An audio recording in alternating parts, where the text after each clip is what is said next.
All right, welcome back. And we start this segment with our Tri-State Office Finisher tweet of the day. This comes from the Golden State Warriors.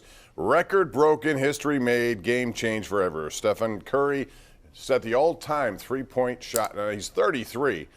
Ray Allen, I think, when he did it, was like 39. It's pretty amazing, Andrew, to watch a guy like that and knowing that every time he gets the ball, and no matter what range, I mean, he's going to take a shot at it. It's hard to defend a guy like that. You can put a big on him.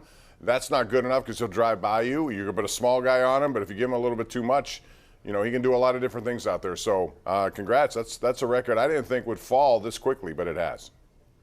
Bob, you go back to the old Beaver County Press Maravich, Pete Maravich days. Yeah. You're a student of basketball. You've watched a lot of great players.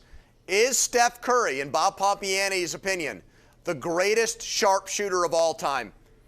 Is he the best shooter in basketball history?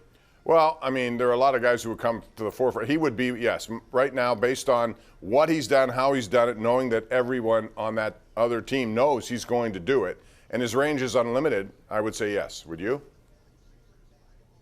Yes, although what gives me a little bit of trepidation in saying that is there's so much freedom of movement now.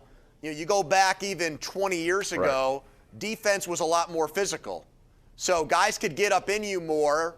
The refs gave them more leeway to do it. And so if you put Curry into, say, the 1980s or the 90s, I don't think he gets the shots off that he gets up today, Bob. Yeah, but I still do think, pound for pound, he's the best shooter ever. And he's transcended basketball. He's changed the game. He has, and they didn't have the Euro step back there either. He creates more opportunities using that Euro step. He's got the quickest release, though, I've ever seen.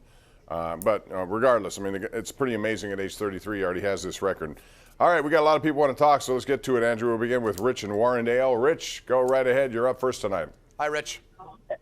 Actually, my name's Chris, guys. I don't think they heard me correctly. Okay, Chris, sorry about that. Hey, guys, I'm tired of this with the Steelers. There is no this team is a real cultural problem, and I'm serious. There is no personal accountability. I got Bush saying that it's the defense's fault, Claypool pulling it out. And then Tomlin today says, oh, it's part of the learning process, guys. This is ridiculous. But I think, who really needs to put the blame on this a little bit is Kevin Colbert.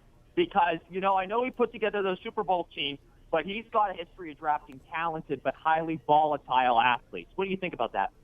Well, I do think your accountability is spot on. And by the way, Mike Tomlin, I know, has said some things on a much different level or tone of voice to some of these players than he does in the press conference. He's not one to throw guys under the bus necessarily at a press conference, but clearly Devin Bush is somewhat delusional, I think, Andrew, hearing what he had to say.